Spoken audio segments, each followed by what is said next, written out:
मेरे भाइयों, इंसान ज़िंदगी में कभी खुश होता है, कभी गमगीन होता है।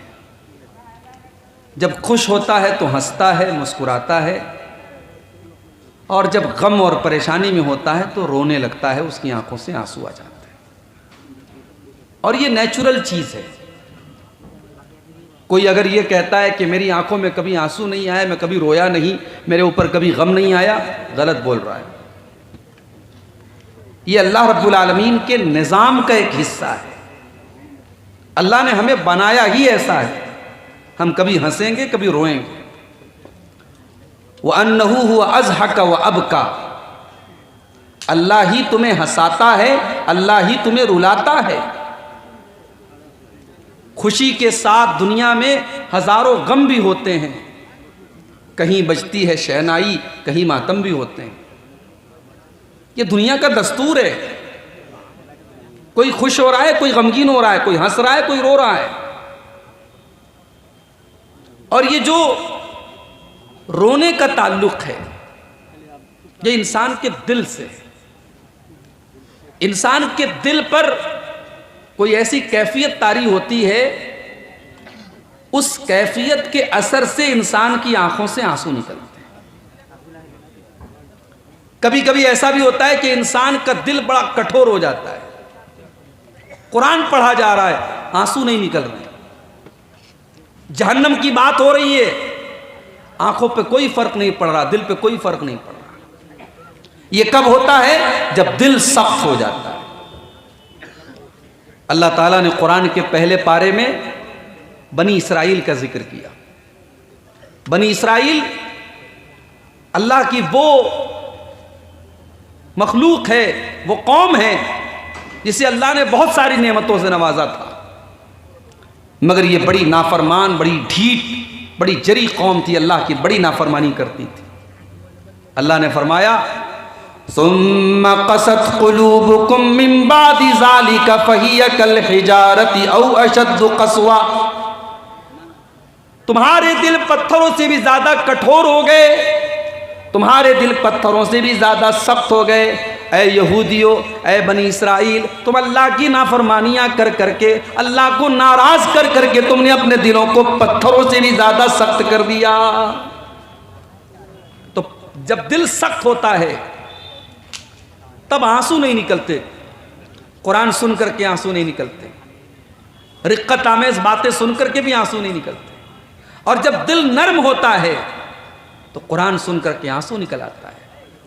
अल्लाह ने फरमाया सूरह मरियम के अंदर, इज़ा तुलियत अलैहिम आयातुर रहमानी खर्रू, इज़ा तुलियत अलैहिम आयातुर रहमानी खर्रू सुज्जदन व बुकिया। मेरे नबियों के ऊपर, मेरे पैगंबरों के ऊपर, मेरे रसूलों के ऊपर जब रहमान की आयतें पढ़ी जाती हैं, वो अल्लाह की बारगाह में सजदे में गिर जाते हैं और उनकी आंखों से आंसू बहने लगते हैं, वो रोने लगते हैं। तो कुरान सुन करके इंसान रोने लगता है। ये कब होता है? जब इंसान का दिल सॉफ्ट होता है, इंसान का दिल नर्म होता है। और दिल सख्त होता है तो कुरान पढ़ा जा रहा है, कोई फर्क नहीं पड़ रहा है। अफमिन हाज़ल हदीस ताजबून व तज़हकून वला तबकून व अंतुम सामिदून। ऐ मक्का के काफिरों, तुम्हारा दिल इतना सख्त हो चुका है, तुम्हारा दिल इतना कठोर हो चुका है, कुरान पढ़ा जाता है और तुम हंसते रहते हो, तुम मजाक उड़ाते रहते हो। इस कुरान को सुन करके तो तुम्हारी आंखों में आंसू बहना चाहिए, तुम्हें रोना चाहिए, मगर कुरान सुन करके तुम हंसी मजाक उड़ाया करते हो, तुम हंसा करते हो। तो ये रोना जो होता है मेरे भाई, ये कितनी तरीके का होता है। अल्लामा इब्न क़य्यिम ने लिखा है कि रोना 10 तरह का होता है। भाई हम तो समझते हैं इंसान रो रहा है, बस एक तरीके से रो रहा है, नहीं। अल्लामा इब्न क़य्यिम लिखते हैं 10 तरीके का रोना होता है। नंबर 1, रहमत का रोना, किसी पर रहम आ गया। यह अलग बात है, इस वक्त दुनिया के एक मुल्क में छोटे छोटे बच्चों की लाशें कटी फिटी लाशें आज दुनिया देख रही है, मगर दुनिया की आंखों में तरस नहीं आ रहा है। हमने कहीं पढ़ा था कि बच्चे सो रहे हैं, खामोश रहिए, keep quiet, keep silent, the children are sleeping. बच्चे सो रहे हैं, खामोश रहिए। मगर आज दुनिया खामोश है। द चिल्ड्रन आर डाइंग, बच्चे मर रहे हैं। फलस्तीन की सरजमीन पर छोटे छोटे बच्चे मर रहे हैं मेरे भाई। हॉस्पिटलों पर बमबारी हो रही है। दुनिया को कोई फर्क नहीं पड़ रहा है। दुनिया बेरहम हो चुकी है, क्योंकि कटने वाला बच्चा मुसलमान का बच्चा है और बहने वाला खून मुसलमान का खून है। तो एक रोना होता है रहमत का रोना, किसी पर रहम आता है, किसी पर तरस आता है, आदमी रोने लगता है। और एक रोना होता है खौफ का रोना, डर होता है, पता नहीं क्या होगा, किसी आने वाली चीज का खतरा महसूस करके इंसान रोने लगता है। और एक मोहब्बत का रोना होता है। बच्चा घर से जा रहा है, मां रो रही है। शौहर परदेश जा रहा है, बीवी रो रही है। बेटा जा रहा है, मां रो रही है। ये रोना मोहब्बत का रोना होता है। एक होता है खुशी का रोना। और अल्लामा इब्न क़य्यिम ने यह भी लिखा कि खुशी का जो रोना होता है उसका आंसू अलग होता है, और गम का जो रोना होता है उसका आंसू अलग होता है। गम और तकलीफ में जब आदमी रोता है तो आंसू गर्म होता है, और खुशी में जब रोता है तो आंसू ठंडा होता है। अल्लाह अकबर। इब्न क़य्यिम भी क्या चीज़ थे भाई, अल्लाह अकबर, बहुत बड़ी चीज़ थी भाई। रोने पर कितनी तहकीक कर रहे हैं। कह रहे खुशी का रोना अलग है, गम का रोना अलग है। उसके बाद कहते हैं एक रोना होता है तकलीफ बर्दाश्त करने का रोना। कहीं बदन में चोट लगी, अब इंसान उस तकलीफ को बर्दाश्त कर रहा है, रो रहा है। एक रोना होता है गम का रोना, कोई मर गया, कोई एक्सीडेंट हो गया, कोई हादसा हो गया, कोई नुकसान हो गया, इंसान रो रहा है। एक रोना होता है कमजोरी का रोना, इंसान बूढ़ा हो गया, 70-80 साल का हो गया, अब बदन कमजोर हो गया, अब जरा जरा सी बात पे रोने लगता है, ये कमजोरी का रोना है। और एक रोना होता है निफाक का रोना, रोने का नाटक करना। जैसे यूसुफ अलैहिस्सलाम के भाई जब हजरत यूसुफ को कुएं में डाल के आते हैं तो अपने बाप के सामने, कुरान कहता है फजाऊ अबाहुम शाअन यबकून, अपने बाप के पास रोते हुए आते हैं। ये नकली रोना था, ये बनावटी रोना था। और एक रोना होता है किराए का रोना। अरब में क्या करते थे, किसी के मरने पर कुछ औरतों को बुला के पैसा देके उनको रुलाते थे, वो किराए का रोना होता था। और एक रोना होता है मुआफकत का रोना, कोई रो रहा है उसको देख के हम रोने लगे, ये मुआफकत का रोना। ये 10 टाइप का रोना होता है। अल्लाह को कौन सा रोना पसंद है? अल्लाह को वो रोना पसंद है जो अल्लाह के डर से, अल्लाह के खौफ से इंसान की आंखों से आंसू बहे। अल्लाह के प्यारे हबीब फरमाते हैं सल्लल्लाहु अलैहि वसल्लम, कल क़यामत का दिन होगा, सूरज 1 मील की दूरी पर होगा।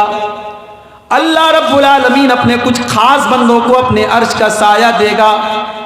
उन खास बंदों में, उन स्पेशल बंदों में एक वो इंसान भी होगा, वह रजुलुन ज़करल्लाह खालियन फफाज़त ऐना, जिसने तन्हाई में, अकेले में अल्लाह को याद किया होगा और उसकी आंखों से आंसू बहने लगे होंगे। अकेले में अपने गुनाहों को याद करके अल्लाह की बारगाह में वो रोया होगा, उसकी आंखों से आंसू बह रहे होंगे। वो आंसू अल्लाह को बहुत पसंद है। अल्लाह को वो आंसू बहुत पसंद है मेरे भाई। जिस आंख से अल्लाह के खौफ से आंसू बहे, उस आंख को अल्लाह ताला जहन्नम में नहीं डालेगा। अल्लाह के नबी फरमाते हैं, ऐनानी ला तमस्सुहुमन नार, ऐनुन बातत तहरुसु फी सबीलिल्लाह व ऐनुन बकत मिन खशियतिल्लाह। 2 आँखें ऐसी हैं, उन आँखों को अल्लाह ताला जहन्नम में नहीं डालेगा।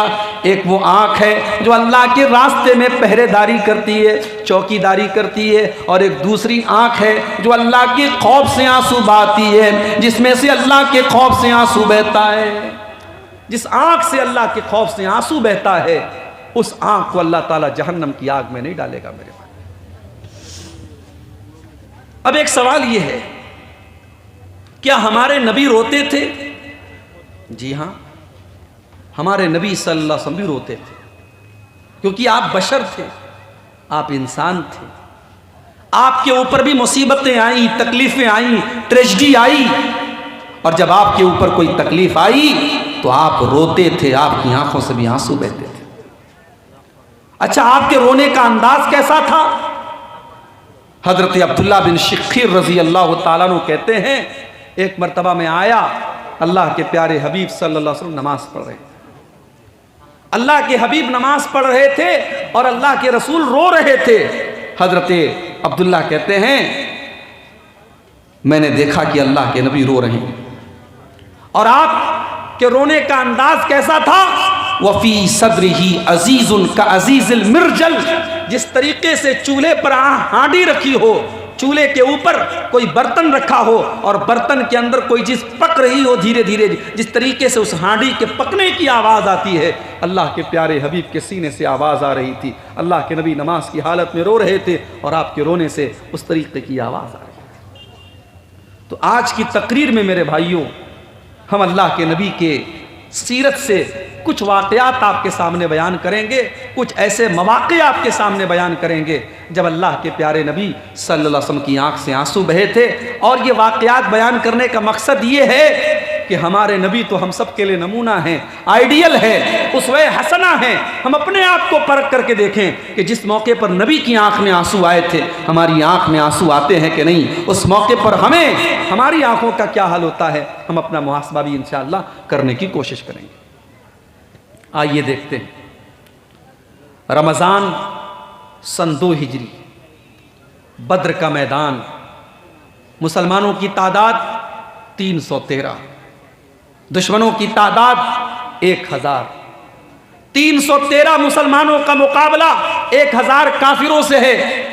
और अल्लाह के प्यारे नबी बद्र की लड़ाई के एक दिन पहले जो रात गुजरती है, हजरत अली कहते हैं पूरी रात अल्लाह के नबी अल्लाह की बारगाह में रोते रहे और दुआ करते रहे।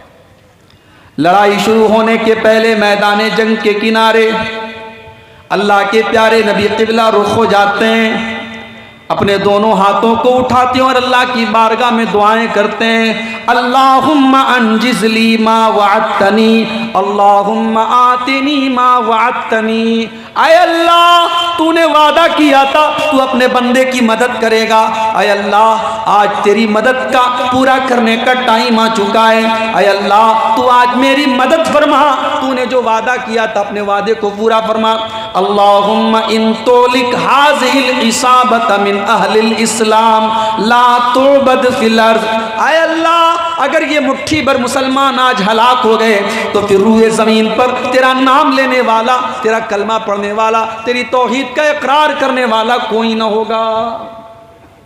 अल्लाह के नबी रो रहे हैं और हज़रत अबू बकर सिद्दीक कहते हैं कि अल्लाह, हत्ता सकत रिदाउहु, रोते रोते आपकी चादर आपके कंधे से गिर जाती है। हजरत अबू बकर आगे बढ़ते हैं, आपकी चादर आपके कंधे पर डालते हैं और आपको पीछे से चिमट जाते हैं और कहते हैं बस कीजिए, अय अल्लाह के रसूल, कफ़ा का मुनाशदतु का रब्ब का, आपको आपका रब मायूस नहीं करेगा। बहुत दुआ कर लिया आपने, बहुत मांग लिया आपने, बहुत रो लिया आप, अल्लाह ज़रूर आपकी दुआओं को कबूल करेगा। अल्लाह ने अपने नबी की दुआ को कबूल किया और बद्र के मैदान में 1000 फरिश्तों को अल्लाह ने नाजिल किया। मेरे प्यारे साथियों, ये एक मौका था जिस मौके पर अल्लाह के नबी की आंखों से आंसू आए थे। क्यों आंसू आए थे, क्यों रोए थे आप? क्योंकि अपने 313 सहाबे किराम जो आपका कैपिटल थे, आपका सरमाया थे, आपकी पूंजी थे, जो पक्के मुसलमान थे, अल्लाह के नबी को अपने उन 313 सहाबा की जान बहुत अजीज थी। आपने साफ अल्फाज में दुआ की कि अल्लाह, अगर ये मिट गए, ये हलाक हो गए, इनसे 3 गुना ज़्यादा सामने दुश्मन मौजूद है, अय अल्लाह अगर ये मिट गए तो फिर रूए ज़मीन पर तेरा नाम लेने वाला कोई ना होगा। आज हम दुनिया में करोड़ों की तादाद में हैं, मगर हमारी क्या वैल्यू है मेरे भाई? क्योंकि आज हमारे ईमान की कोई वैल्यू नहीं, हमारे अकीदे की कोई वैल्यू नहीं। आज का मुसलमान जहाँ तहाँ अपना सर झुका देता है, शिर्क के अड्डे कायम हैं, बदकारी के अड्डे कायम हैं, हरामखोरी के अड्डे कायम हैं। आज का मुसलमान हज़ारों ऐसे काम करता है जो अल्लाह को नाराज़ करने वाले हैं। मेरे भाइयों, हम तादाद में करोड़ों हैं, मगर आज हम उन 313 के जैसे नहीं हैं जिन 313 के बचाने के लिए अल्लाह के नबी अल्लाह की बारगाह में रो रहे हैं और दुआएं कर रहे हैं और आंसू बहा रहे हैं। और आगे बढ़िए, एक और मौके पर अल्लाह के नबी की आंखों से आंसू आए थे। हजरत आयशा फरमाती हैं, रात का वक्त था, तहज्जुद का टाइम था। अल्लाह के प्यारे नबी ने अपनी प्यारी बीवी और हम सब की प्यारी माँ हजरत आयशा से कहा कि आयशा ज़रीनी अताब्बद ले रब्बी, अय आयशा मैं इस टाइम अपने रब की इबादत करने के लिए जाना चाहता हूँ, अय आयशा मुझे जाने दो। मोहब्बत देखिए मियाँ बीवी की। अगर अल्लाह के प्यारे नबी को तहज्जुद की नमाज पढ़ने जाना है, आपको हजरत आयशा से इजाज़त लेने की कोई ज़रूरत नहीं है, कोई ऐसा मसला नहीं है। ये मोहब्बत है, ये मियाँ बीवी के दरमियान का ताल्लुक़ है। अल्लाह के रसूल कह रहे हैं, आयशा मैं अपने रब की इबादत करने जाना चाहता हूँ, मुझे जाने दो। हजरत आयशा फरमाती हैं, इन्नी उहिब्बु कुर्बक व उहिब्बु मा यसुरुक, अय अल्लाह के प्यारे नबी मैं तो चाहती हूँ कि आप मेरे करीब रहें, मेरे पास रहें, लेकिन मैं ये भी चाहती हूँ कि जो अल्लाह ताला जो आप पसंद करते हैं, जो चीज़ आपको पसंद है, आपकी जिस चीज़ में खुशी है उसमें मेरी भी खुशी है। अगर आप तहज्जुद पढ़ने जाना चाहते हैं, मुझे कोई एतराज़ नहीं है। फ़क़ाम फ़ततहरा फ़सल्ला, फिर अल्लाह के नबी खड़े होते हैं, जा कर के वज़ू करते हैं और आप तहज्जुद की नमाज़ पढ़ते हैं। और तहज्जुद की नमाज़ पढ़ने के बाद अल्लाह के नबी रोने लगते हैं। फ़बका, आप रोने लगते हैं, इतना रोते हैं हत्ता बल्ला हिजरुहु, आपके कपड़े का दामन आंसुओं से भीग जाता है। हमारा नौजवान आज रात के 2 बजे मोबाइल पर क्या देख रहा है, किससे बातें कर रहा है, उसकी आंखें क्या देख रही हैं, बताने की ज़रूरत नहीं है। मेरे भाई, समाज कहाँ तक जा चुका है। अब ये 4G का नहीं 5G का ज़माना है। हालात पर आपकी बहुत अच्छी नज़र है, मुझे बहुत ज़्यादा कहने की ज़रूरत नहीं है। वो नौजवान आज कहाँ हैं जो रात में तहज्जुद के टाइम उठ करके अल्लाह को याद करते हो। ऐसे नौजवान जिस समाज में पैदा हो जाएं, उस समाज की काया कल्प हो जाए, उस समाज की हालत बदल जाए। मेरे भाई, अल्लाह के कुछ बंदे ऐसे भी होते हैं जो रात में अपने बिस्तरों से अलग हो करके अल्लाह की बारगाह में तहज्जुद की नमाज पढ़ते हैं। ऐसे बंदों का जिक्र अल्लाह ने कुरान में किया, ततजाफा जुनूबुहुम अनिल मज़ाजि यदऊन रब्बहुम खौफन व तमआ व मिम्मा रज़क़नाहुम युनफ़िक़ून।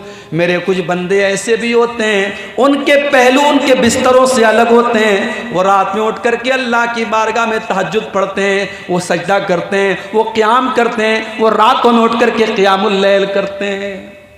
अल्लाह के प्यारे नबी तहज्जुद की नमाज पढ़ रहे हैं और तहज्जुद की नमाज पढ़ के अल्लाह के नबी रो रहे हैं और इतना रोते हैं हत्ता बल्ला हिजरुहु, आपके कुर्ते का दामन आंसुओं से भीग जाता है। फिर आप रोते हैं और फिर हदीस के अल्फाज हैं, सही इब्न हिब्बान की सही रिवायत है, फिर आप इतना रोते हैं हत्ता बल्लत लिहयतुहु, आपकी पूरी दाढ़ी आंसुओं से तर हो जाती है। फिर आप रोते हैं, इतना रोते हत्ता बल्लतिल अर्ज़ु, यहाँ तक कि ज़मीन आपके आंसुओं से भीग जाती है। उसके बाद फजर का टाइम हो जाता है, हज़रत बिलाल आते हैं, अय अल्लाह के नबी आप रो रहे हैं और आप इतना रो रहे हैं, आपकी दाढ़ी आंसुओं से भीगी हुई है, आपके कुर्ते का दामन आंसुओं से भीगा हुआ है, अय अल्लाह के नबी आप इतना क्यों रो रहे हैं? आप तो अल्लाह के आखिरी नबी हैं, आप तो बख्शे बख्शाए हैं, आप तो मग़फ़ूर लहू हैं। अय अल्लाह के नबी आपको इतना रोने की और अल्लाह की बारगाह में इतना गिड़गिड़ाने की क्या ज़रूरत है? अल्लाह के नबी फरमाते हैं अफ़ला अकूनु अब्दन शकूरा, ऐ बिलाल अगर अल्लाह ने मुझे अपना आखिरी नबी बनाया है और अल्लाह ने मुझे ये मकाम दिया है, ऐ बिलाल क्या मैं अपने रब का शुक्रगुजार बंदा न बनूं? ऐ बिलाल क्या मैं अपने रब का शुक्रिया अदा न करूं? उसके बाद आपने फरमाया, ऐ बिलाल वक़द नज़लत अलैया लैलता आयातुन, ऐ बिलाल आज की रात मेरे ऊपर कुछ आयतें नाजिल हुई हैं। वैलुल लिमन क़रअहा वलम यतदब्बरहा, जो आदमी उन आयतों को पढ़े और उन आयतों के अंदर गौर न करे, उन आयतों के अंदर इबरत हासिल न करे, ऐ बिलाल उस इंसान के लिए मैं बद्दुआ कर रहा हूँ, वो बर्बाद हो जाए, उसके लिए वैल है, तबाही है कि उन आयतों को पढ़ने के बाद उनके ऊपर गौर न करे। कौन सी आयतें थी? कुरान की 3 पारे की आयतें थी, सूरह आल इमरान की आयतें थी। अल्लाह ने फरमाया, इन्न फी खल्क़िस समावाति वल अर्दि वख्तिलाफिल लैलि वन नहारि लआयातिल लिउलिल अलबाब, बेशक आसमानों और ज़मीन की पैदाइश में और रात और दिन के आने जाने में अक्लमंदों के लिए निशानियाँ हैं। अल्लज़ीना यज़्कुरूनल्लाह क़ियामन व क़ुऊदन व अला जुनूबिहिम, अक्लमंद कौन है? जो खड़े होकर के अल्लाह को याद करते हैं, जो बैठ करके अल्लाह को याद करते हैं, जो लेट करके अल्लाह को याद करते हैं। व यतफ़क्करून फ़ी खल्क़िस समावाति वल अर्दि, और जो आसमानों और ज़मीन की पैदाइश के ऊपर गौर करते हैं, और जब गौर करते हैं तो इस नतीजे पर पहुँचते हैं, रब्बना मा खलक़्ता हाज़ा बातिला, ऐ हमारे परवरदिगार तूने इस कायनात को बेकार नहीं बनाया है। सुब्हानका फ़क़िना अज़ाबन नार, ऐ अल्लाह तू पाक है, ऐ अल्लाह तू हमको जहन्नम के अजाब से बचा ले। ये वो लोग दुआ करते हैं जो अक्लमंद होते हैं, जो जीनियस होते हैं, जो बुद्धिमान होते हैं।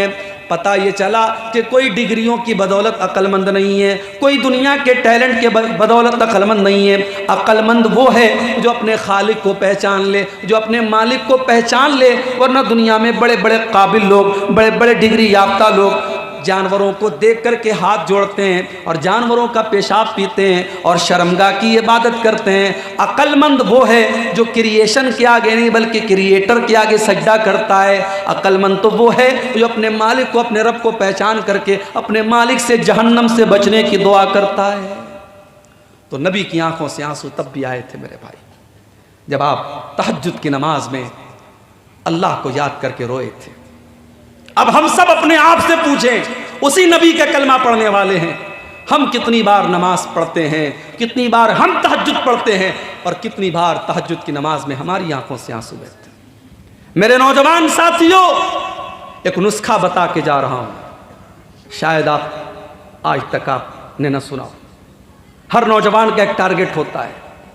कोई IAS ऑफिसर बनना चाहता है, कोई डॉक्टर बनना चाहता है, कोई कुछ बनना चाहता है।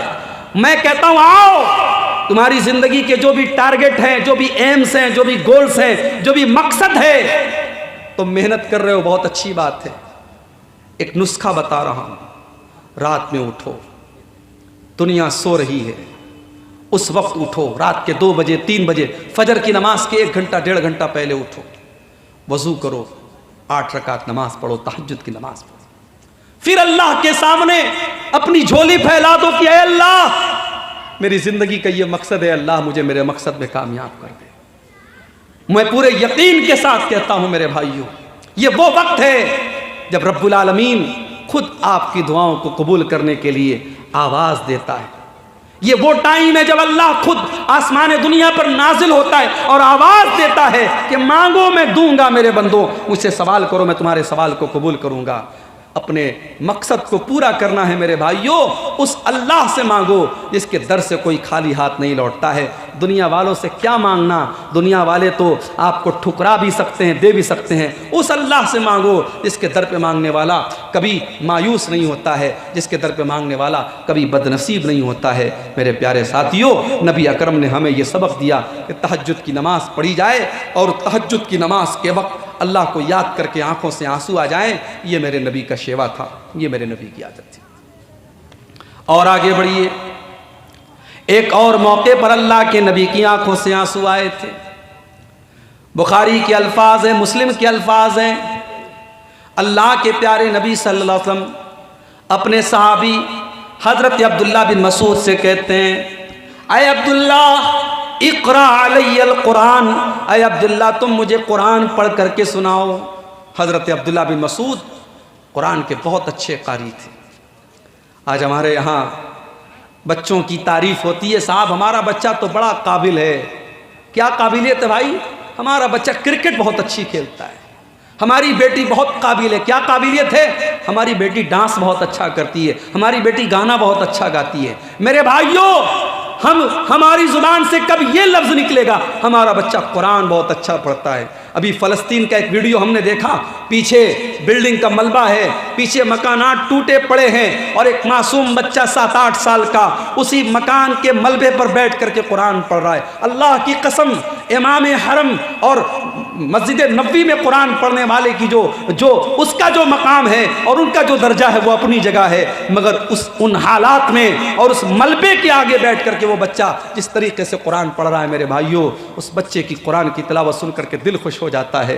मेरे भाइयों, कुरान का पढ़ना और कुरान का पढ़ाना दुनिया का सबसे अजीम काम है। कभी भी कुरान पढ़ने वालों को और कुरान पढ़ाने वालों को कभी हकीर मत जानो। अल्लाह के प्यारे नबी फरमाते हैं, खैरुकुम मन तअल्लमल कुरान व अल्लमहु, तुम में सबसे बेहतरीन इंसान वो है जो कुरान को पढ़ता है, कुरान को पढ़ाता है। हज़रत अब्दुल्ला बिन मसूद कुरान के बहुत अच्छे कारी थे, इतना अच्छा कुरान पढ़ते थे कि अल्लाह के नबी फरमाते हैं, अगर किसी को कुरान ऐसा सुनना हो जैसे कुरान अभी ताज़ा ताज़ा उतरा है, बिल्कुल ताज़ा ताज़ा कुरान सुनना हो, वो अब्दुल्ला बिन मसूद से कुरान सुन ले। तो आपने फरमाया कि अय अब्दुल्ला, चलो तुम मुझे कुरान पढ़ के सुनाओ। हज़रत अब्दुल्ला ने फरमाया, अक़रउ अलैका व अलैका उन्ज़िल, अय अल्लाह के नबी, मैं आपको कुरान कैसे पढ़ के सुनाऊं? ये कुरान तो आप ही के ऊपर उतरा है, आप तो खुद साहिब कुरान है। अय अल्लाह के नबी, आप तो दिन रात कुरान पढ़ते रहते हैं, मैं आपको कुरान कैसे पढ़ के सुनाऊं? आपने फरमाया, इन्नी उरीदु अन अस्माहु मिन गैरी, अय अब्दुल्ला, आज मैं दूसरे के मुंह से कुरान सुनना चाहता हूँ। ओ लोगो, तुम्हारा नबी तो कुरान सुनने की तमन्ना कर रहा है, तुम्हारे नबी तो कुरान सुनने की ख्वाहिश कर रहे हैं। और मेरे नौजवान साथियों, तुम तो कानों में ईयरबड्स लगा करके और हेडफोन लगा करके तुम तो म्यूज़िक सुन रहे हो, तुम तो गाने सुन रहे हो, तुम तो कार चलाने के टाइम भी गाने सुन रहे हो, तुम तो बाइक चलाने के टाइम भी गाने सुन रहे हो। अल्लाह न करे बाइक का हादसा हो जाए, कार का एक्सीडेंट हो जाए और उसी हालत में नौजवान की मौत हो जाए। अल्लाह के नबी फरमाते हैं, इन्नल अब्द युबासु अला मा माता अलैहि, बंदा जिस हाल में मरेगा उसी हाल में क़यामत के दिन उठाया जाएगा। जो गाना सुन रहा है, जो म्यूज़िक सुन रहा है, जो कानों में लगा करके बॉलीवुड के सॉन्ग सुन रहा है, उसी हालत में कल क़यामत के दिन उठाया जाएगा। वो क़यामत के दिन भी गाना सुनते हुए और म्यूज़िक सुनते हुए उठेगा। और बेगैरत कहता है कि मेरे दिल को सुकून मिलता है, कहता है म्यूज़िक सुन करके मेरे दिल को सुकून मिलता है। तेरे दिल को सुकून इसलिए मिलता है क्योंकि तेरा दिल मर चुका है, तेरा दिल डेड हो चुका है, मुर्दा हो चुका है। जिस दिल में ईमान की ज़िंदगी होगी उस दिल को म्यूज़िक से सुकून नहीं मिलेगा, उस दिल को कुरान से सुकून मिलेगा। मेरा रब कहता है, अला बिज़िक्रिल्लाहि तत्मइन्नुल क़ुलूब, मेरे बंदो, ईमान वालों के दिलों को तो कुरान से सुकून मिलता है, अल्लाह के ज़िक्र से सुकून मिलता है। आपने फरमाया, अब्दुल्ला, तुम मुझे कुरान पढ़ के सुनाओ, मैं आज सुनना चाहता हूँ।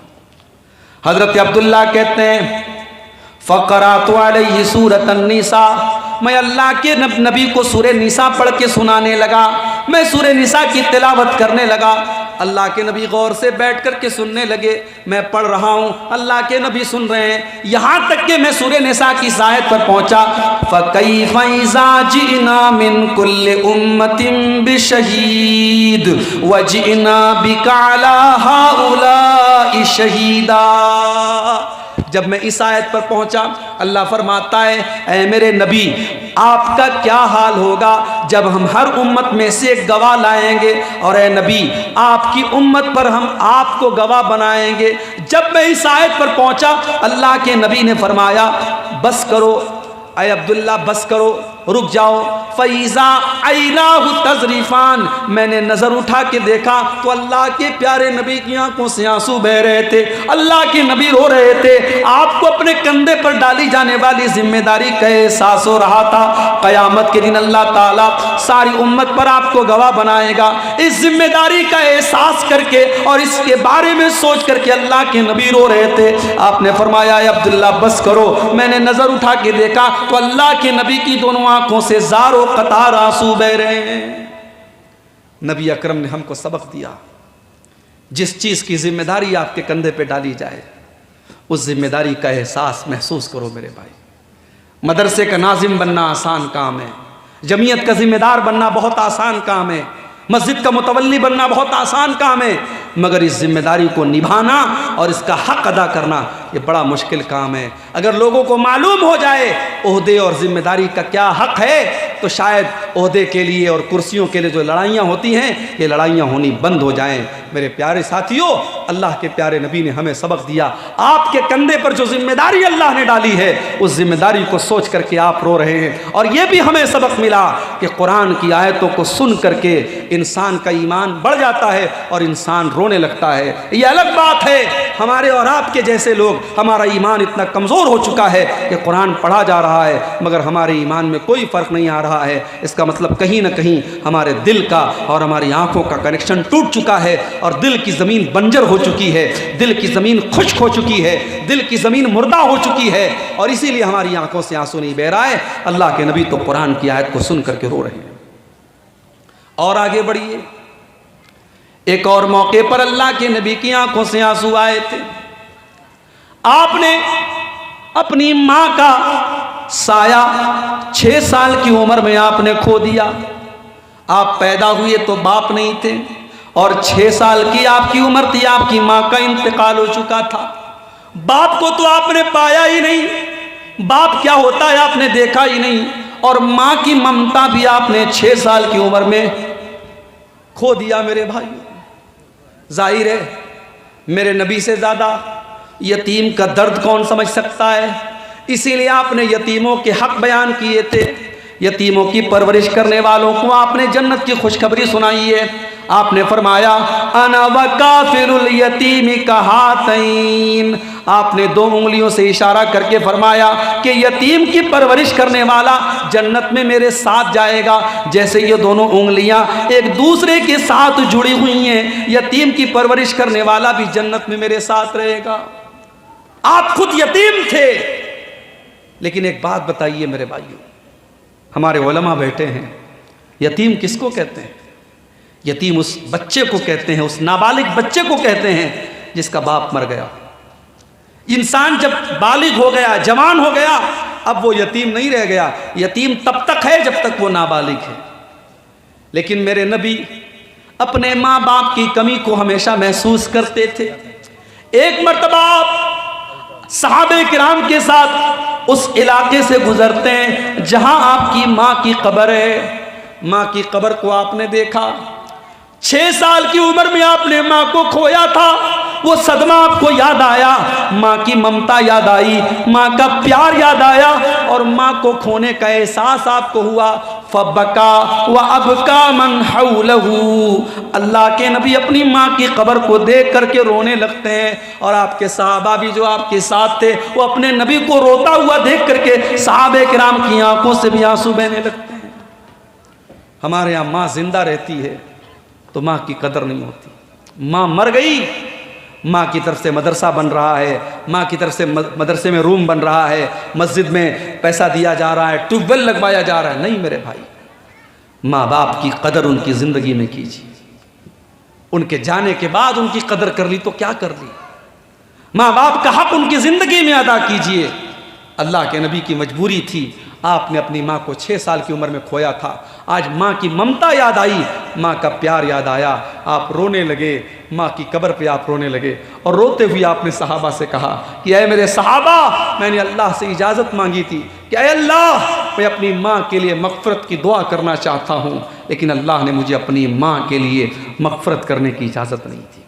ये कितनी बड़ी बात है, ये कितनी बड़ी बात है कि अल्लाह के नबी अपनी माँ के लिए मग़फ़िरत की दुआ नहीं कर सकते क्योंकि आपकी माँ का खात्मा तौहीद पर नहीं हुआ था। मेरे भाइयों, अगर हमारी माँ मुसलमान है, हमारा बाप मुसलमान है और हम जब दुआ के लिए हाथ उठाते हैं तो अपनी माँ के लिए और अपने बाप के लिए अगर हम रहमत की और मग़फ़िरत की दुआ करते हैं, हम बहुत खुश नसीब है मेरे भाई। दुनिया में लाखों लोग हैं जो इस नेमत से महरूम हैं। बम्बई का एक नौजवान था, वो गैर मुस्लिम से मुसलमान हुआ था, बड़ा अच्छा नौजवान है, दावत का काम करता है, कभी कभी मुझसे मुलाकात होती है। मैंने पूछा कि भाई तुम्हारे माँ बाप का क्या हुआ? तुम्हारे माँ बाप ने कलमा पढ़ा कि नहीं पढ़ा, तुम्हारे माँ बाप ने इस्लाम कबूल किया कि नहीं किया। उसकी आंखों से आंसू आ गए और रोने लगा। कहा मौलाना मेरा बाप तो उसी हाल में मर गया, माँ जिंदा है, मैं बहुत मेहनत कर रहा हूँ, बहुत कोशिश कर रहा हूँ, दुआ कीजिए अल्लाह मेरी माँ को हिदायत दे दे। मेरे भाइयों, मैंने उसकी आंखों में दर्द देखा। वो दर्द ये था कि मेरी माँ इस लायक भी नहीं है कि मैं अपनी माँ की मग़फ़िरत की दुआ कर सकूं।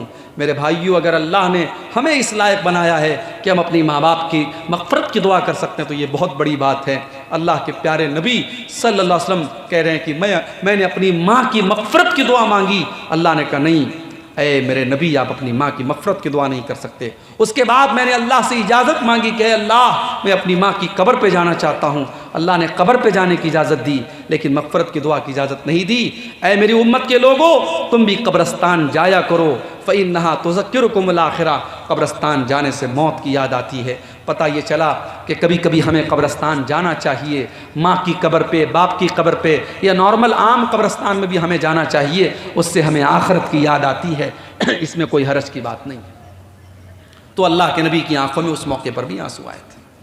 और आगे बढ़िए, एक दो वाक़यात और सुना के हम बात ख़त्म करेंगे। एक और मौके पर अल्लाह के प्यारे नबी की आंखों में आंसू आए थे। ये इब्ने माजा की सही रिवायत है। एक अंसारी सहाबी का जनाजा है, जनाजे में अल्लाह के नबी गए हुए हैं और सहाबा गए हुए हैं, और जनाजे को कब्र में उतारा जा रहा है और अल्लाह के नबी उसी कब्र के साइड में बैठे हुए हैं। और आपने कब्र के बारे में सोचा और आप रोने लगे। कब्र के बारे में सोचकर और कब्र की ज़िंदगी के बारे में सोचकर के अल्लाह के नबी रोने लगे। और रोते हुए आपने अपने सहाबा से कहा, लिमिस्लि हाज़ा फ़अइद्दू या इख़वानी, ऐ मेरे सहाबा, इस कब्र में तुम सबको जाना है, इस कब्र में जाने की तैयारी करो।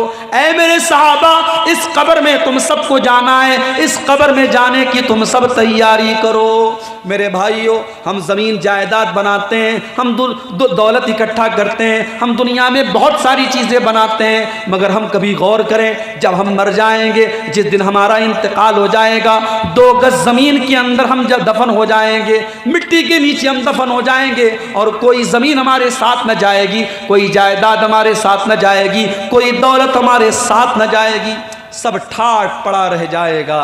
जब लाद चलेगा बंजारा।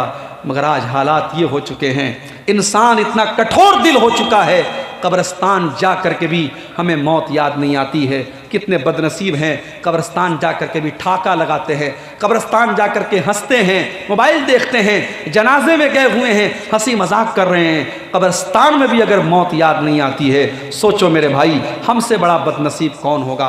कभी कब्रस्तान जाओ तो सोचो ये कौन सी जगह है। बड़े बड़े बादशाह यहीं दफन हैं, बड़े बड़े अमीर उमरा यहीं दफन हैं, बड़े बड़े ताकतवर यहीं दफन हैं। ये वो कब्र की मिट्टी है जिसने ताकत वालों की ताकत को खाक में मिला दिया, दौलत वालों की दौलत को खाक में मिला दिया। सब कुछ छोड़ के हम सबको कब्र में जाना है। इसीलिए हज़रत उस्मान गनी रज़ी अल्लाह ताला अन्हु जब किसी कब्र के पास से गुजरते थे तो रोने लगते थे। किसी ने पूछा, है उस्मान गनी, जन्नत की बात आती है तो आप नहीं रोते हैं, जहन्नम की बात आती है तो आप नहीं रोते हैं, कब्र को देख करके रोने लगते हैं। उस्मान गनी ने कहा कि हाँ, मैंने अल्लाह के प्यारे नबी को फरमाते हुए सुना था, इन्नल क़ब्र अव्वलु मंज़िल मिन मनाज़िलिल आखिरा, बेशक कब्र आखिरत की पहली मंजिल है। जिसने कब्र की मंजिल को पार कर लिया उसके लिए आगे की मंजिलें आसान हैं। इसलिए मेरे साथियों, मैं कब्र को देखता हूँ तो रोने लगता हूँ। मेरे भाइयों, अल्लाह के प्यारे नबी कब्र को देख करके रोने लगते हैं।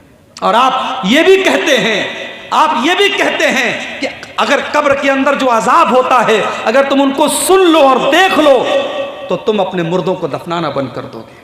और आपने ये भी फरमाया, लौ तालमून मा आलम, जो मैं जानता हूँ अगर तुम जान लो, लज़हिकतुम क़लीलन व लबकैतुम कसीरा, तो तुम्हारी हंसी बहुत कम हो जाएगी और तुम बहुत ज़्यादा रोने लगोगे।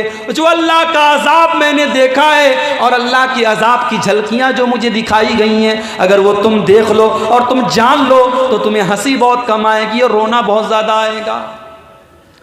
एक और मौके पर अल्लाह के नबी रोए थे, और वो किसके लिए रोए थे? आए हाय हाय, वो वाक़या जब पढ़ो तो आंखों से आंसू आ जाते हैं।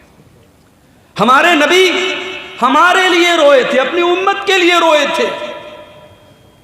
सही मुस्लिम की रिवायत है, अल्लाह के प्यारे नबी सल्लल्लाहु अलैहि वसल्लम कुरान पढ़ रहे थे और कुरान की तिलावत के दौरान आपने हजरत ईसा अलैहिस्सलाम की इस दुआ को पढ़ा।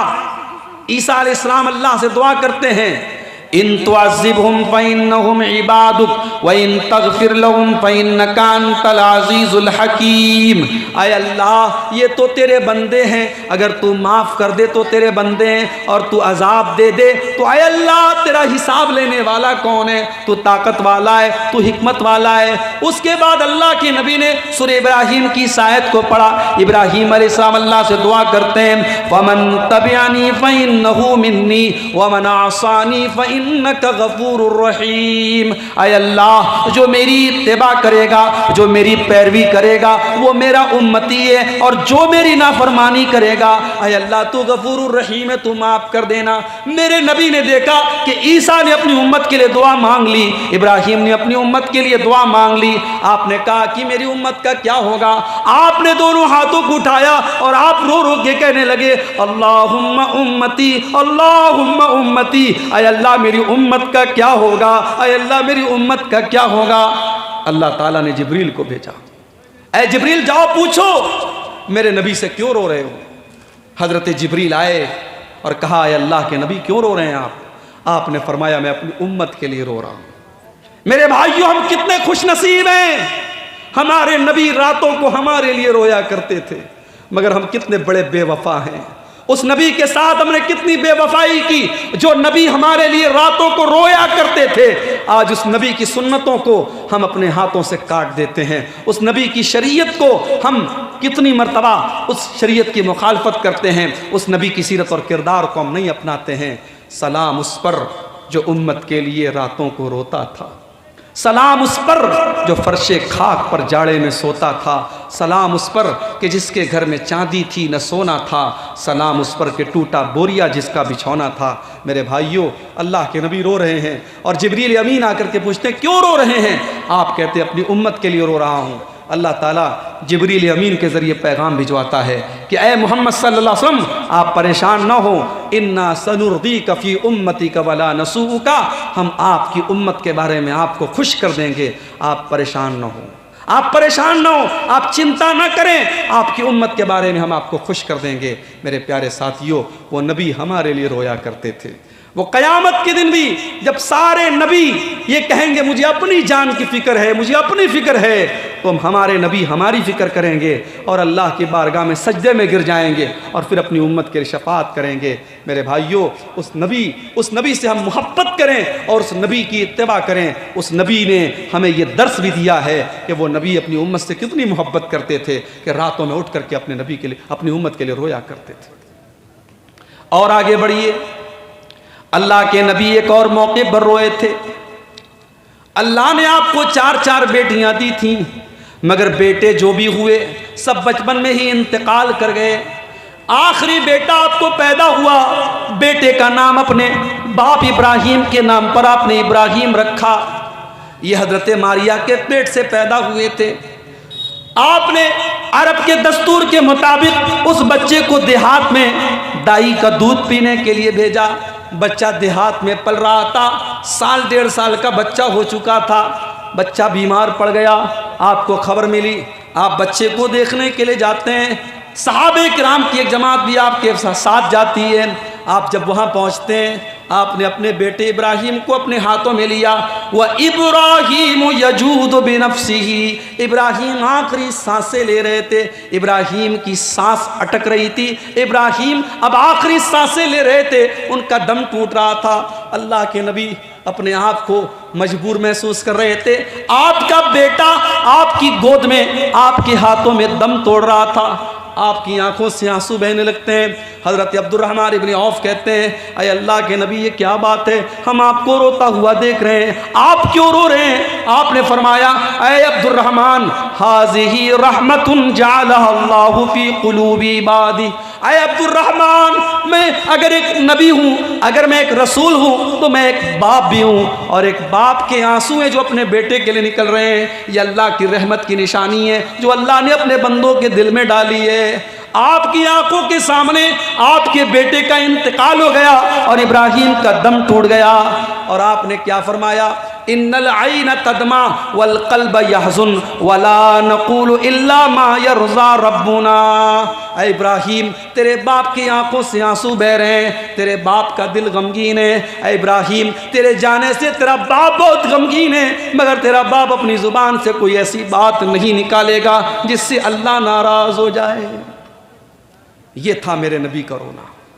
मेरे नबी अपने बच्चे की वफात पर भी रोए हैं तो वो कंट्रोल के साथ रोए हैं। वो रोना ऐसा नहीं है आपने कपड़े फाड़े हों, आपने सीना पीटा हो, आपने कोई ऐसी बात कही हो। आज उसी नबी के नवासे की शहादत के नाम पे हर साल मुहर्रम में पूरी दुनिया में क्या क्या नहीं होता है मेरे भाइयों। काश दुनिया को ये बात समझ में आती कि मेरे नबी ने गम के इजहार का तरीका भी बताया है। मेरे नबी ने खुद अपने बेटे की वफात पर जो गम जाहिर किया है मेरे भाइयों, आपकी आंखों से आंसू तो बहे हैं मगर ना आपने सीना पीटा है, ना काले कपड़े पहने हैं, ना आपने जुबान से कोई ऐसी बात कही जिससे अल्लाह नाराज हो जाए। एक और मौके पर अल्लाह के नबी रोए थे। आपके पास खबर आई आपके नवासे का आखिरी टाइम है। आपकी बेटी ने पैगाम भिजवाया कि अब्बा जान जल्दी से आ जाइए, आपका नवासा बीमार है, आखिरी टाइम है। आपने अपनी बेटी के पास पैगाम भिजवाया कि जाओ मेरी बेटी से कह दो इन्ना लिल्लाहि मा आता व लहू मा अखज़, अल्लाह ताला जो चाहे दे दे, जो चाहे ले ले। व कुल्लु शैइन इंदहू बिअजलिन मुसम्मा, हर चीज़ का अल्लाह ताला का एक टाइम मुकर्रर है। फल तस्बिर वल तहतसिब, जाओ मेरी बेटी से कह दो वो सब्र से काम ले और सवाब की उम्मीद रखे। बेटी ने फिर पैगाम भिजवाया, अब्बा जान जल्दी से आ जाइए, आपका नवासा आखिरी सांसें ले रहा है। अल्लाह के नबी सहाबे किराम को लेकर के पहुंचे अपनी बेटी के घर और आपने अपने नवासे को गोद में लिया। नवासा आपकी आंखों के सामने दम तोड़ रहा है। हदीस के अल्फाज हैं, अल्लाह के नबी की आंखों से आंसू बहने लगे। हजरत साद बिन उबादा ने कहा, अय अल्लाह के नबी हम क्या देख रहे हैं, आपकी आंखों में भी आंसू बह रहे हैं। आपने फरमाया कि हाँ ऐ साद बिन उबादा, हाज़िही रहमतुन, ये अल्लाह की रहमत की निशानी है। ऐ साद बिन उबादा, मैं इस बच्चे का नाना हूँ, मेरे दिल में अल्लाह ताला ने इस बच्चे के लिए रहम डाला है, उसी रहमत की निशानी है, इसलिए मेरी आंखों से आंसू बह रहे हैं। आप अपने नवासे की मौत पर भी रोए थे मेरे भाई, और आप उस मौके पर भी रोए थे जब ग़ज़वे उहद के बाद अपने चचा हमजा की आपने कटी पटी लाश देखी थी। कान काट लिए गए, कलेजा निकाल लिया गया, जिस्म के टुकड़े टुकड़े कर दिए गए, और आपके चचा हमजा के ऊपर कोई आंसू बहाने वाला मदीना में नहीं था। आपने कहा कि आज मेरा चचा, मदीना के हर शहीद के ऊपर कोई रोने वाली खातून है, वो इन हमज़त ला बवाकिया लहू, लेकिन मेरे चचा हमजा के ऊपर कोई रोने वाली नहीं है। उस मौके पर भी आपकी आंखों से आंसू बहे थे। मेरे अजीज साथियों, ये अल्लाह के नबी की ज़िंदगी के मुख्तलिफ वाक़यात हैं। अल्लाह के प्यारे नबी एक जो फितरी और नेचुरल तकाजे होते थे, जब कोई तकलीफ होती थी, कोई गम होता था, आपकी आंखों से भी आंसू आते थे। मगर आपने अपनी उम्मत को ये दर्स दिया कि हम अपने गम और तकलीफ में भी कोई ऐसा काम न करें, कोई ऐसी एक्टिविटी न करें जो अल्लाह को नाराज़ करे। और जब हमारे नबी का इंतकाल हुआ था तो आपके सहाबा की आंखों से भी आंसू आए थे।